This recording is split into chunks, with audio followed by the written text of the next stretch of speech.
From the outset, Gripen has been designed to execute operations in harsh environments and from dispersed air bases.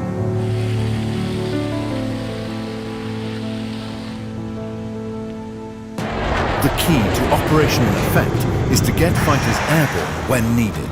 That's why Gripen is designed to make sure that availability is maximized at all times.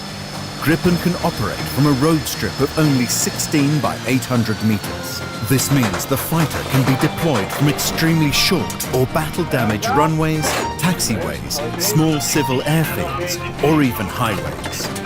Gripen has been designed for minimum turnaround time. For example, an air-to-air combat setup, including refueling and rearming, is done in less than 10 minutes.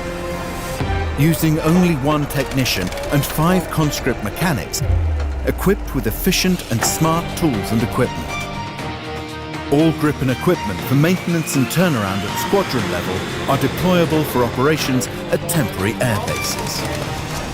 The equipment needed fits in a single standard 20-foot container.